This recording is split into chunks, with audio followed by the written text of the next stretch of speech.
kreditnya sudah berat, ya mungkin tidak ada pilihan, tetap harus ambil relaksasi ini ya kan.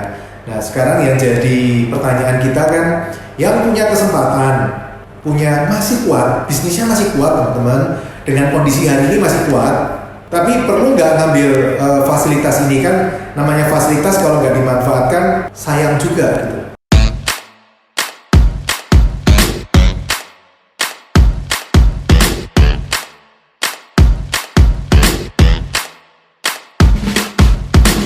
Halo teman-teman, apa kabar? Kita ketemu lagi di webinar ya. Topik kita hari ini adalah kita mau membicarakan tentang rencana pemerintah untuk relaksasi kredit. Nah, kalau kita punya KPR, kita sebaiknya ambil atau tidak ya. Oke, sambil ini langsung kita diskusi aja. Jadi topik kita hari ini teman-teman, sebenarnya saya cuma ingin mau diskusi. Kalau misalnya teman-teman punya KPR, punya kredit investasi, atau punya KUR, kredit usaha rakyat, atau kredit modal kerja, atau KMK. Nah, posisi teman-teman sekarang lancar gitu loh. Nah, tapi apakah perlu ambil relaksasi ini atau tidak? Jadi program relaksasi ini kan diluncurkan oleh pemerintah, tujuannya supaya menstimulus sebagai salah satu bagian dari stimulus ekonomi, supaya ekonomi yang stuck ini karena pengaruh COVID-19 ini bisa jalan lagi.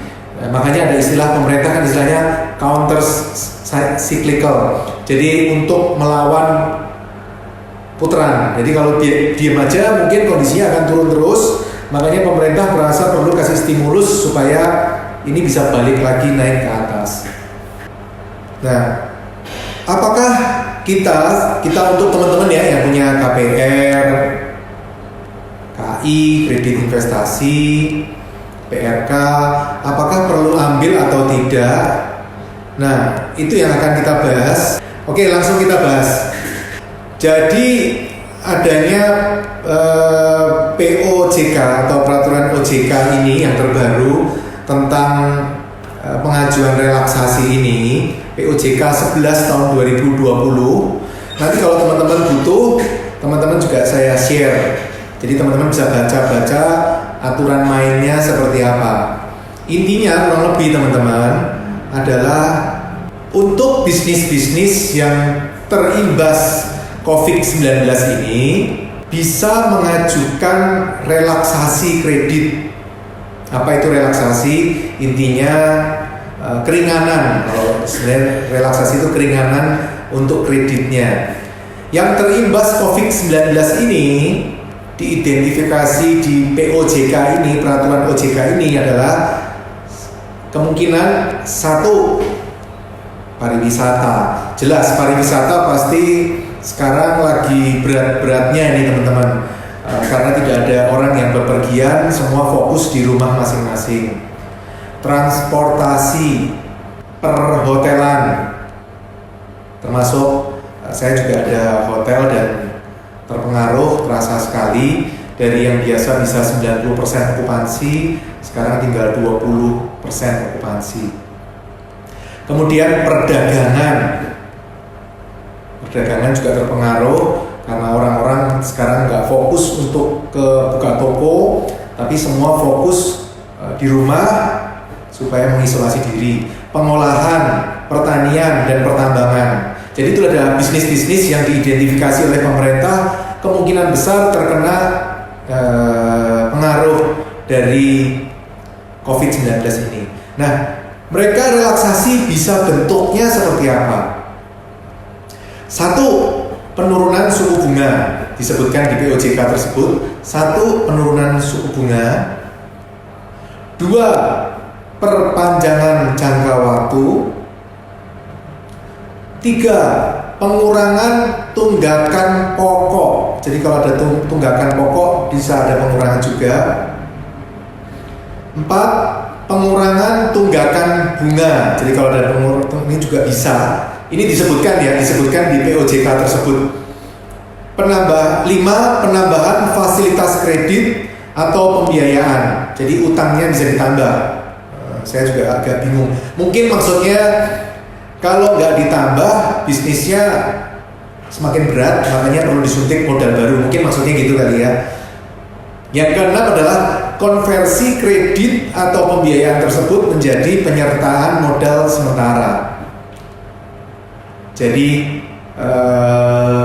debt to equity swap kalau saya nggak salah istilahnya ya. Jadi hutang tapi dikonvert jadi saham untuk sementara. Ada 6 tipe relaksasi teman-teman. Nah sekarang pertanyaannya, teman-teman perlu ambil relaksasi ini atau tidak? Sama teman-teman, saya perlu waktu seminggu ini untuk berpikir ambil nggak ya. Nah saya pikir mungkin ada beberapa teman-teman yang sedang berpikir-pikir juga, enaknya ambil nggak ya? Di satu pihak ini fasilitas, tapi di pihak lain juga tentu perlu banyak pertimbangan. Kita kan nggak pengen hutangnya berlarut-larut, nggak selesai-selesai juga kan.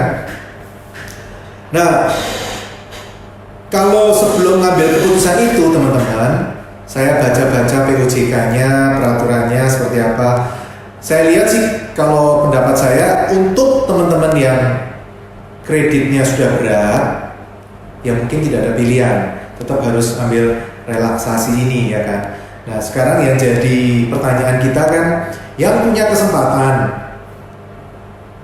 masih kuat, bisnisnya masih kuat teman-teman, dengan kondisi hari ini masih kuat, tapi perlu nggak ngambil fasilitas ini? Kan namanya fasilitas kalau nggak dimanfaatkan sayang juga gitu. Nah ini kan menimbulkan dilema, ambil berarti utangnya tambah panjang. Kalau tidak ambil, ntar kalau kondisi memburuk bagaimana? Ya, jadi ada plus minusnya. Nah saya tadi coba memikirkan alternatif-alternatif apa yang perlu jadi pertimbangan. Satu, kemungkinan teman-teman perlu pertimbangkan juga, kemungkinan krisis COVID-19 ini kemungkinan belum akan selesai dalam jangka pendek. Sebulan, 2 bulan, kita nggak ada yang tahu, ya kan? Bisa 3 bulan, walaupun amit-amit ya, 6 bulan amit-amit juga. Mudah-mudahan tidak teman-teman. Tapi kan kita nggak bisa pasti. Oh pasti nanti 1 bulan lagi selesai, 2 bulan lagi selesai. Hari ini saya yakin tidak ada orang yang berani memastikan apakah bisa selesai dalam sebulan, 2 bulan, terutama masalah lanjutannya ya. Mungkin virusnya sudah hilang, tapi efeknya kan belum selesai. Bisnisnya banyak yang terganggu, toko-toko juga terganggu, tagihan-tagihan dari toko-toko lain macet, efeknya mungkin bisa panjang. Nah itu yang perlu kita pertimbangkan. Sekarang mungkin masih kuat, tapi apakah 3 bulan lagi masih kuat nggak? Anggap aja kalau 3 bulan ini tidak ada income sama sekali, kita di rumah semua, kemudian tidak ada income sama sekali, bagaimana dengan angsuran bank ini? Itu yang perlu kita pertimbangkan. Lebih baik kita main aman kan, lebih baik kita sekarang prepare kemungkinan terburuk daripada kita terlalu optimis tapi nanti malah tidak bisa menyelesaikan kewajiban kita. Tapi kalau ternyata kita sudah minta relaksasi, ternyata cepat sekali masalahnya selesai, ternyata sebulan sudah boom, bisnis semua kembali seperti awal lagi. Oh itu sebenarnya nggak masalah teman-teman, ya kan? Tinggal melakukan pelunasan dipercepat. Menurut saya itu jauh lebih mudah daripada terlalu optimis, kemudian kita jadi bermasalah. Pertimbangan pertama itu teman-teman. Pertimbangan kedua, THR sudah di depan mata teman-teman. Sekitar tanggal 10 Mei atau 40 hari lagi kita harus sudah, untuk kita yang pengusaha ya, pengusaha harus sudah siap-siap mencairkan THR. Nah kalau untuk teman-teman yang karyawan mungkin seneng, wah dapat THR ya, tapi untuk yang pengusaha yang punya bisnis mungkin sekarang harus sudah prepare nih. Kalau bisnis kondisi seperti ini, sanggup nggak bayar THR? Terutama untuk yang belum mempersiapkan cash flow untuk THR, sanggup nggak untuk kali ini? Itu perlu dipertimbangkan dalam mempersiapkan cash flow. Tadi pagi saya sudah minta data-data dari tim finance saya untuk mulai mempersiapkan cash flow karena kayaknya kita harus siap 3 bulan, 6 bulan ke depan cash flow harus sudah kita siapkan dari sekarang. Jadi itu pertimbangan kedua. Pertimbangan pertama, kondisi kalau seperti ini teman-teman sanggup nggak untuk mempertahankan angsurannya walaupun sekarang hari ini lancar ya, tidak ada masalah. Kedua adalah dengan adanya THR untuk teman-teman yang pengusaha, siap nggak untuk mempersiapkan cash flow untuk cash flow-nya. Yang ketiga teman-teman yang perlu dipertimbangkan adalah dalam jangka pendek kemungkinan akan sangat sulit sekali mencari kredit teman-teman. Ya bank aja udah mikir cash flow-nya aja udah berat ya kan, karena banyak yang macet, nunggak, minta relaksasi, macet, jadi cash flow-nya dia sudah prediksi saya mungkin akan sedikit banyak terganggu. Makanya prediksi saya kemungkinan dalam jangka pendek, kalau tidak ada suntikan pemerintah ya lain ya, kalau ada suntikan pemerintah ceritanya kita bisa beda ya. Kita ngomong dengan kondisi hari ini ya. Kalau dengan kondisi hari ini, bank akan ogah-ogahan lah untuk melakukan pembiayaan proyek-proyek baru karena mereka berpikir kondisi serba tidak pasti seperti ini, resikonya tinggi sekali. Orang bank itu kan paling takut dengan resiko. Nah, kondisi hari ini mungkin dia akan ngerem sehingga teman-teman kita juga harus persiapan cash flow. Jangan sampai terlalu ekspansif, akhirnya malah kita nanti bingung cari kredit baru waktu bank-bank tidak mau biayain. Nah, itu harus hati-hati, persiapkan cash flow dengan baik, jangan berharap ada kredit mudah dalam jangka pendek. Kecuali kalau pemerintah intervensi pasar dengan injek misalnya, oke, untuk counter cyclical semua bank dikasih sekian persen dari modalnya, ditambah lagi untuk masuk ke market supaya ekonomi bergerak lagi, itu lainnya. Tapi kalau dalam kondisi hari ini mungkin akan sangat sulit untuk mencari kredit.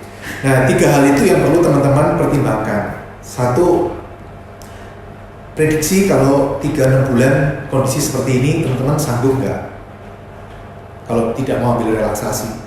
Kedua, THR di depan mata, sanggup nggak persiapan kreditnya, persiapan cash flow-nya. Yang ketiga, dalam jangka pendek kemungkinan kredit akan sangat susah didapat, sulit untuk cari kredit akan sulit. Nah, itu pertimbangannya. Nah, oke, kalau teman-teman akhirnya memutuskan, oke Pak, saya mau ngambil relaksasi Pak. Nah, mana yang lebih bagus? Apakah penurunan suku bunga? Apakah perpanjangan jangka waktu? Apakah pengurangan tunggakan pokok? Pengurangan tunggakan bunga? Penambahan fasilitas kredit pembiayaan?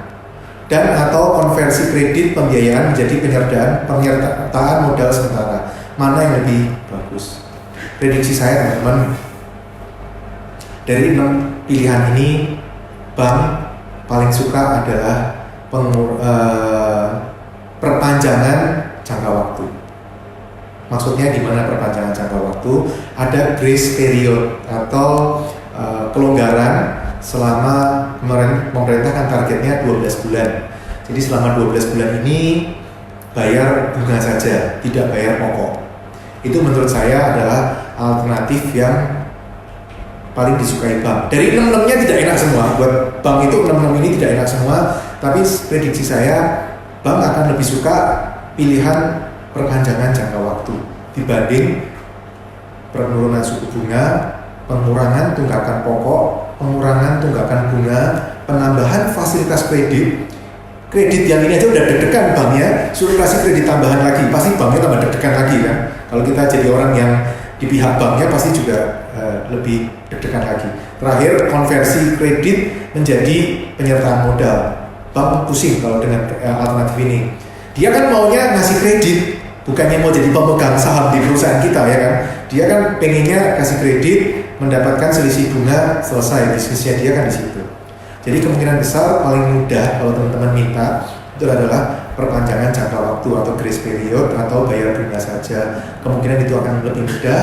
Nomor 2 yang mungkin lebih mudah juga dibandingnya, lebih susah sedikit dibanding yang pertama tadi adalah penurunan suku bunga.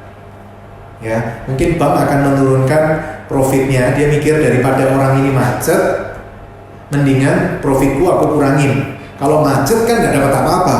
Kalau profit turun kan berarti masih dapat profit walaupun berkurang. Nah, kemungkinan alternatif pemikiran mereka akan seperti itu. Nah, untuk kita bagaimana? Ya tentu kalau bisa nggak bayar sama sekali, itu paling enak ya kan. Syukur-syukur utangnya dihapus semua, itu paling enak. Tapi kan itu nggak masuk akal teman-teman. Ya, kita orang bisnis, kita harus berpikirkan lawan kita siapa, masuk akal nggak yang kita minta ke dia, kita minta masuk akal atau tidak. Nah, kalau saya lihat teman-teman, kalau teman-teman KPR dan KPR-nya jangkanya pendek, misal 10 tahun atau kurang, dan atau kredit yang sudah separuh jalan, sudah misalnya 10 tahun tapi 5 tahun sudah jalan, itu lebih bagus memang minta grace period, bayar bunga saja. Kenapa? Karena komponen pokok hutang di angsuran itu sudah cukup besar, teman-teman. Tadi saya sebelum webinar ini saya simulasi, kita kan maunya angsurannya turun tanpa membebani hutang di belakang kan. Nah, kalau angsuran itu terdiri dari 2 komponen, angsuran pokok dan angsuran bunga. Nah, lebih mudah teman-teman minta ini dihapus, bukan dihapus, dimundurkan. Angsuran pokok dimundurkan ya, bukan dihapus. Kalau dihapus bank juga berpikir-pikir berulang-ulang kali ya. Ini dimundurkan, selama 12 bulan ini bayar bunga saja. Itu menurut saya kan alternatif yang terbaik. Nah, tapi kan percuma kalau teman-teman minta seperti itu, tapi sebenarnya komponen angsurannya isinya bunga semua. Contoh kredit yang isinya angsurannya bunga semua adalah satu kredit yang jangkanya panjang, katakanlah 20 tahun, tapi barusan dimulai, baru setahun pertama. Itu 90% komponen bunga, 10% komponen pokok. Bandingkan dengan kredit 10 tahun, baru jalan setahun pertama, itu komponen pokok itu sudah 30-40%. Jadi kalau teman-teman minta, teman-teman kreditnya 10 tahun dan barusan mulai, teman-teman minta pokoknya dibayar mundur, dibayar minta grace period lah, istilah paling gampang buat bank, grace period bayar bunga saja setahun, berarti kan pokoknya dimundurin setahun. Nah, angsurannya akan turun kurang lebih 30-40%. Ya itu lumayan kan teman-teman, daripada kondisinya segini sekarang tinggal segini kan, nafasnya lebih enak ya kan. Nah, tapi untuk kredit yang komponen pokok, komponen bunganya besar seperti KPR jangka panjang tapi baru mulai, contoh KPR 20 tahun tapi baru mulai setahun atau 2 tahun, itu komponen pokoknya masih kecil, 10% atau lebih sedikit lah, tapi nggak sampai 15-20% nggak sampai. Nah, itu lebih bagus, atau pinjaman rekening koran, PRK, atau kredit modal kerja, atau overdraft, itu kan isinya bunga semua itu. Nah, itu mendingan teman-teman, percuma teman-teman kalau ngomong ya udah saya bayar bunga aja, nanti dihitung angsurannya sama teman-teman. Kenapa? Karena kan komponen bunganya besar sekali. Nah, kalau seperti itu lebih baik teman-teman minta penurunan suku bunga, itu paling bagus. Kalau penurunan suku bunga nggak bisa, ya suku bunganya ditumpuk di belakang, dijadikan pokok hutang. Kalau nggak bisa ya, kalau minggu pertama kalau bisa ya minta penurunan suku bunga, itu paling bagus ya kan.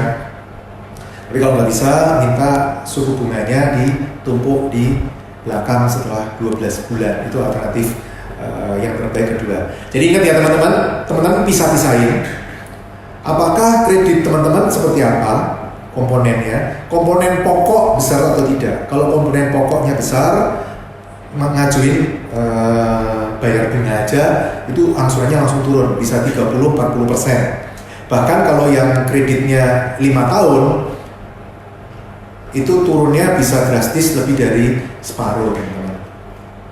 ya, dan kita jadi punya cadangan cash flow yang cukup tebel. Pak, nanti kalau ternyata krisis ini berlangsung cepat dan segera selesai gimana? Oh gampang, uangnya yang ini jangan dipakai foya-foya loh ya. Lakukan pelunasan dipercepat untuk pokok yang kita mestinya mundur 12 bulan, kita bayar aja dipercepat, paling kena denda 1% teman-teman.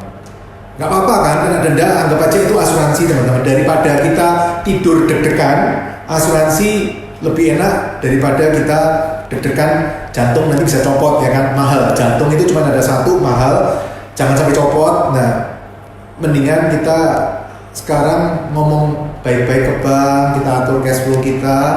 Kalau ternyata krisis ini berlangsung cepat, ya uangnya berlebih ini kita lakukan pelunasan dipercepat.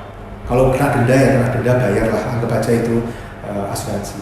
Nah, yang berat adalah teman-teman yang cicilannya isinya bunga semua. Seperti tadi KPR jangka panjang tapi baru mulai, atau kredit modal kerja atau overdraft. Nah teman-teman kalau mau ngitung pokok hutang berapa, nggak usah khawatir. Nanti teman-teman bisa hitung, ada beberapa cara. Satu, teman-teman tanya bank. Kedua, teman-teman pakai Excel, ya Excel. Ketiga, bisa pakai aplikasi juga. Teman-teman bisa download aplikasi namanya Financial Calculator. Teman-teman download di situ. Teman-teman coba-coba angsurannya nanti seperti apa, kelihatan sisa pokoknya berapa, ya. Dan teman-teman nanti di akhir juga saya kasih tahu caranya gimana. Saya kasih gratis Excel. Saya sudah bikinin Excel. Teman-teman nanti bisa coba-coba di situ.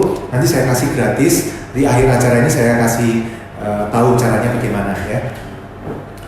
Oke, jadi pilihannya seperti itu ya teman-teman. Mau teman-teman pilih grace period atau penurunan suku bunga. Kalau bisa sih minta semuanya, jelas lah, iyalah. Kalau bisa, tapi kalau nggak bisa kita kan harus pilih mana.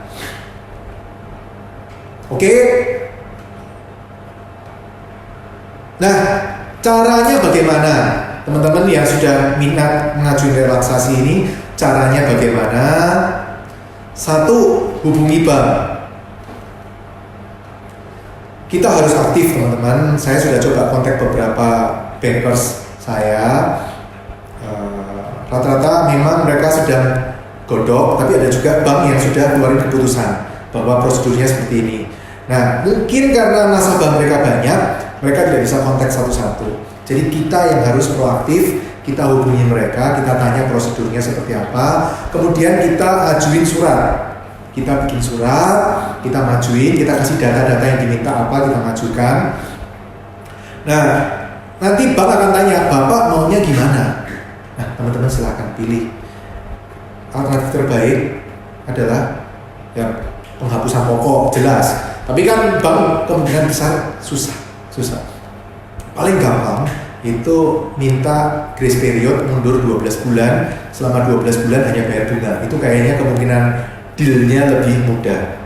Kedua, penurunan suku bunga. Nah, dua ini yang paling gampang. Tapi kalau teman-teman pengen coba dan merasa cash flow-nya berat dan atau iseng juga bisa, siapa tahu iseng ya kan, mau ngajuin penghapusan pokok, ya itu haknya di teman-teman ya.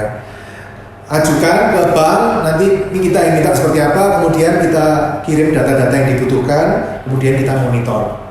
Ya lumayan kan, sekarang kan nganggur-nganggur kan, aktivitas bisnis turun, ya anggap aja kita reschedule, restructure hutang-hutang kita.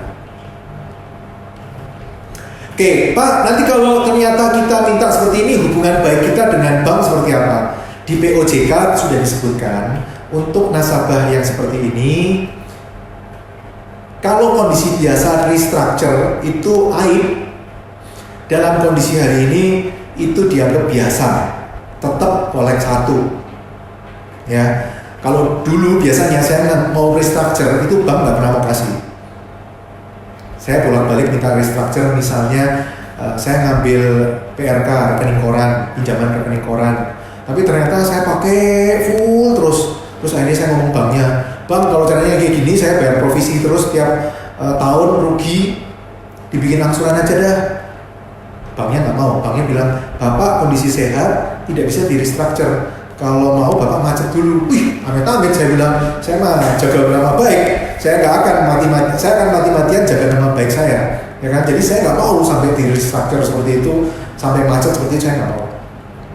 Nah, tapi dalam kondisi hari ini teman-teman, POJK sudah menuliskan bahwa restructure yang seperti ini diperbolehkan dan tetap posisi kolek 1, lancar. Jadi bukannya terus kita jadi tidak lancar, enggak, kita tetap lancar.